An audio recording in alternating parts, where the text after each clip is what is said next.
Hi everyone and welcome.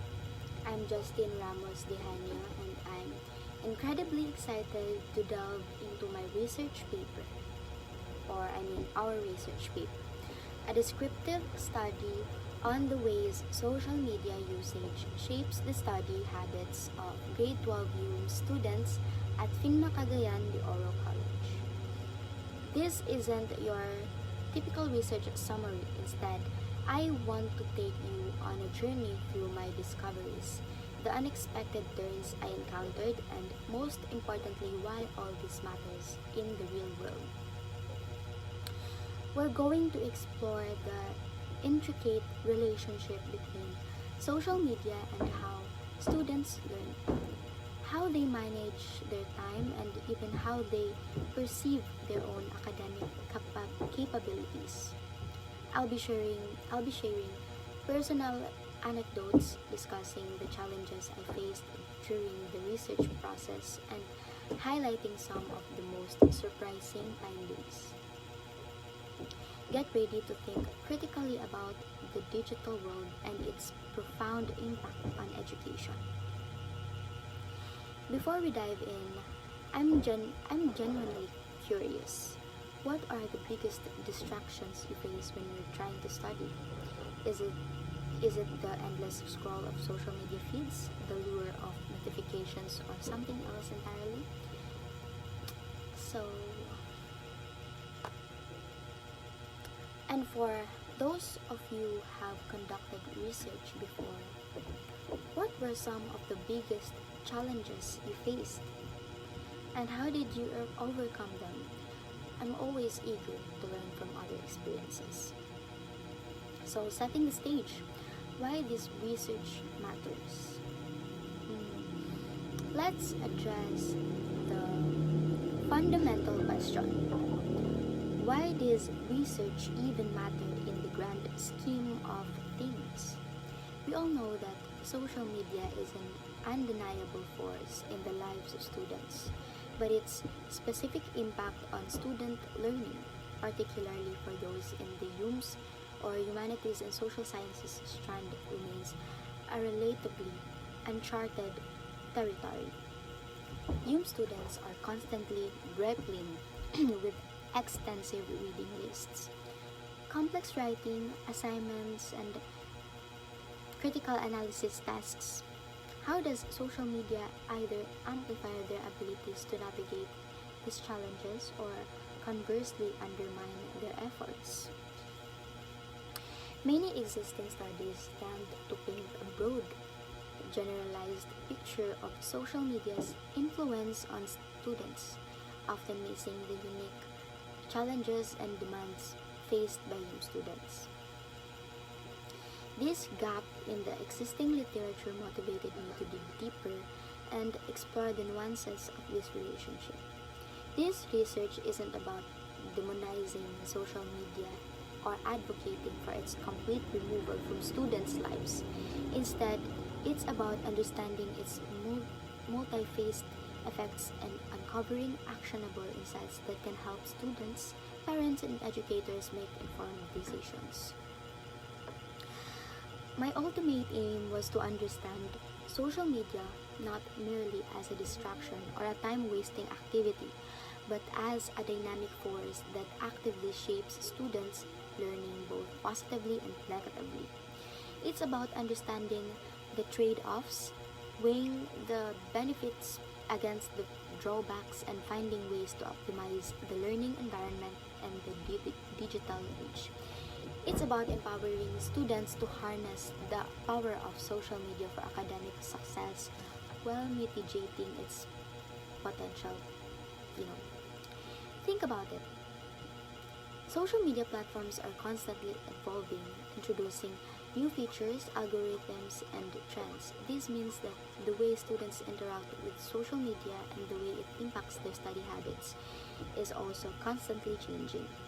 Research like this is crucial to stay ahead of the curve and ensure that our educational strategies are relevant and effective. So, diving into the research questions, what were we trying to find out? At the heart of my research were two key guiding questions. First, in what specific ways does social media influence the study habits of grade 12 students? I wasn't just interested in whether social media had an impact, but in the precise mechanisms through which it exerted its influence. Second, how does the extent of social media usage, the amount of time spent on these platforms, correlate with the study habits of these students? Is there a threshold beyond which the negative effects outweighing the positive ones? The emphasis here is deliberately placed on specific ways.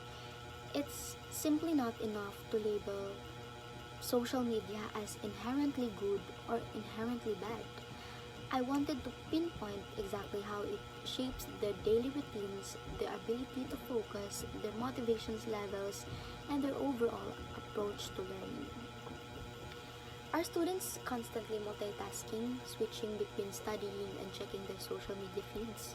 Are they using social media for collaborative learning, exchanging ideas and resources with their peers? Or are they primarily using it for entertainment and distraction?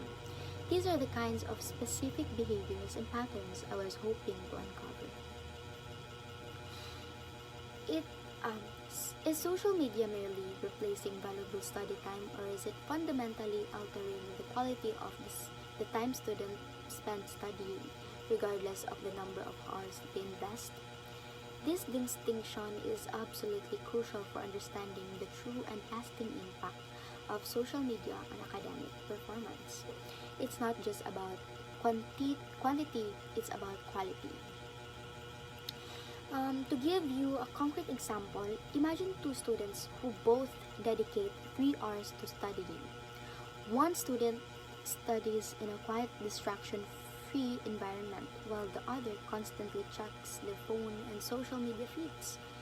Even though they spend the same amount of time studying, their actual learning outcomes are likely to be vastly different.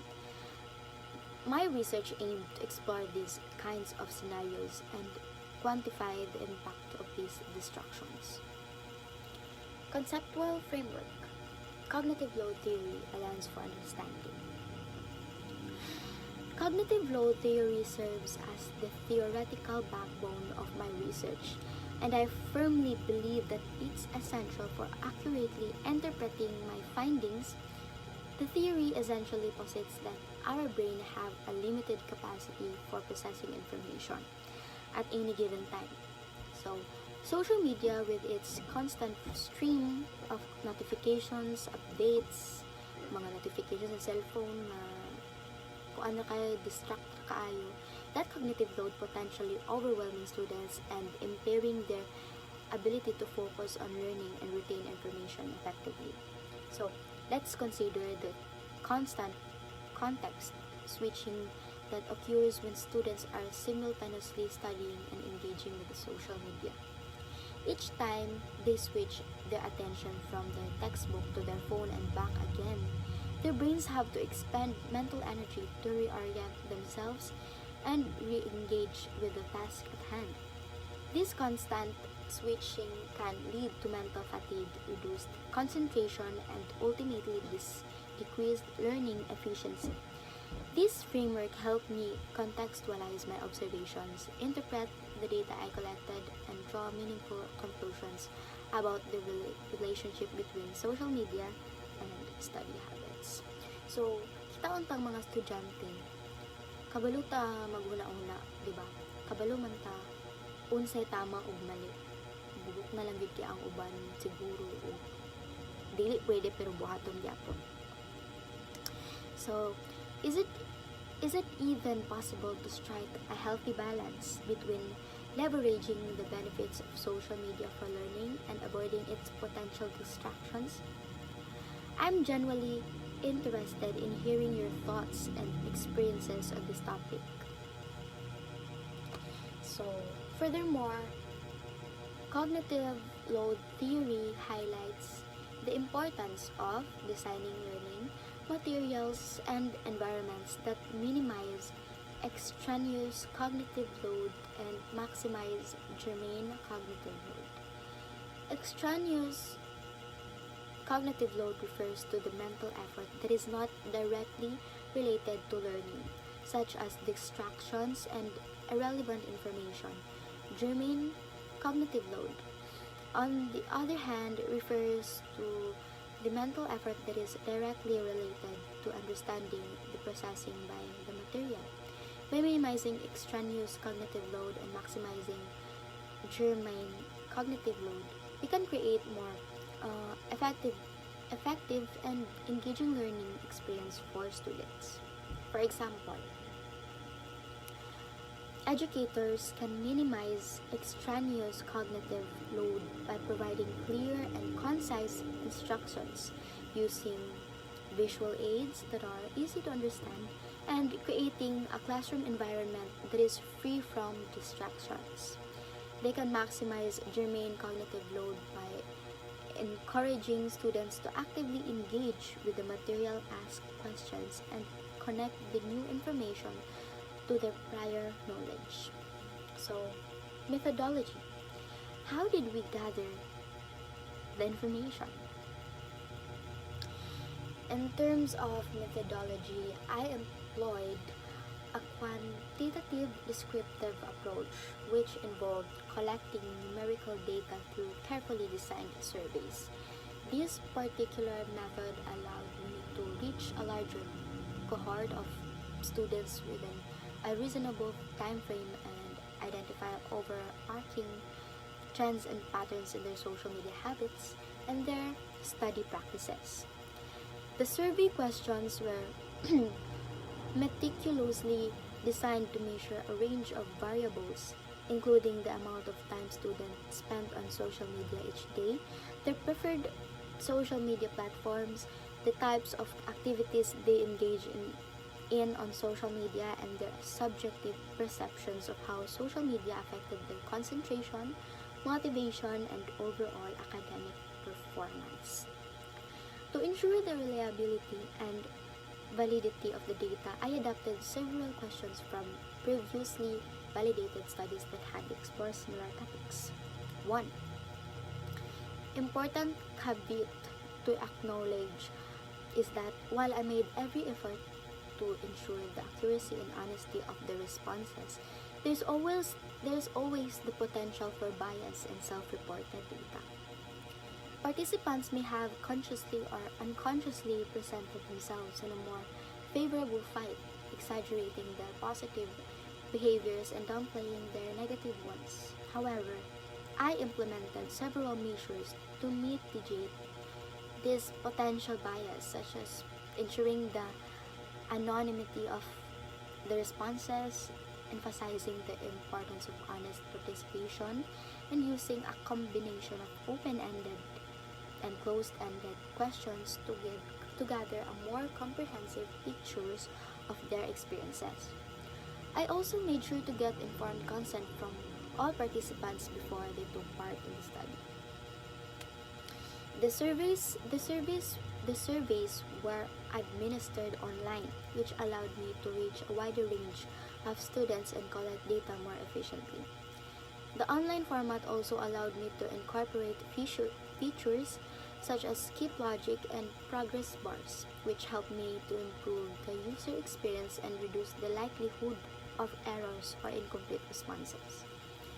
So, after collecting the data, I used statistical software to analyze the responses and identify any significant correlations between social media usage and study habits. I also conducted subgroup analysis to explore whether the relationship between social media and study habits varied depending on factors such as gender, socioeconomic status, and academic performance. Key insights for literature review. The literature review process was truly eye-opening and revealed a complex and often contradictory picture of social media's impact on students. While many studies unequivocally underscored the potential risks of distraction, procrastination, and time wasting associated with excessive social media use.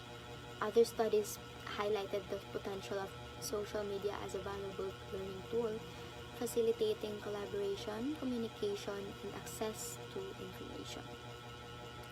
The key takeaway from the literature review was that the impact of social media is highly context dependent and contingent upon how it is utilized.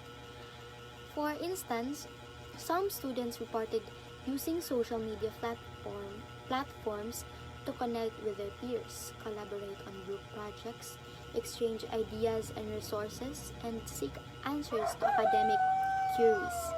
In these cases, social media served as a valuable tool for enhancing learning and fostering a sense of community. However, other students primarily used social media for entertainment, browsing, browsing memes, and engaging in superficial interactions which often led to distraction and procrastination. Kami mga students, naagian na namo, syempre, there was always an experience kanang example, mag-answer ka niya na ay mo pop up nga notification, ma-distract ka. So, katong pop up notification, dalon ka niya sa bisan asa nga mas magdugay pa ka o spend ana nga butang kaysa sa imong dapat buhaton nga answer nga dapat mo ma-answeran. So, para ng mga meme, mga example na nag-pop up niya naadto sa Facebook, then pakakita nimo sa Facebook na ay shopping nga tsada kay shoes, pindot nimo naadto na sad ka sa shopping na mo log in nagsasad ka sa Google na. So the impact of social media on study habits may vary depending on the types of platforms that students are using and the activities they're engaging in. So, expected results. What were we anticipating? Based on the theoretical framework of cognitive load theory and the insights gleaned from the existing literature, I formulated several hypotheses regarding the relationship between social media usage and study habits. I hypothesized that there would be a negative correlation between the amount of time students spent on social media and their academic performance. In other words, we anticipated that students who spent more time on social media would generally report lower grades. I reduced concentration and decreased motivation. Isa na ko dana. And now I know and I learned. However, I also anticipated that there would be positive correlations for students who strategically utilized social media for academic purposes, such as collaborating with peers, accessing educational resources, and engaging in online discussions. The goal of our research was not to demonize social media or to advocate for its complete elimination from students' lives. Instead, it was to delineate the conditions under which social media becomes detrimental to academic performance and to identify strategy for mitigating those negative effects. I want to emphasize that this is a critical point that I didn't want to gloss over. As research bias, this is a common problem when trying to understand the effects of technology on people. It's essential to approach this issue with nuance and avoid making sweeping generalizations. The impact of social media is complex and multi-faced, and it's important to consider both the potential benefits and the potential drawbacks. I also anticipated that relationship between social media and study habits would vary depending on factors such as gender, socioeconomic status, and academic self-efficacy. For example, I have hypothesized that students with high levels of academic self-efficacy would be more likely to use social media strategically for academic purposes, while students with low levels of academic self-efficacy would be more likely to use social media for entertainment and distraction. And that is all for today. Um, Thank you, and I hope this discussion kanang nasabtan nimo Ma'am Kiana, and um, mora to. I pray to God na unta makapasar ko sa mong subject. Bye. Thank you.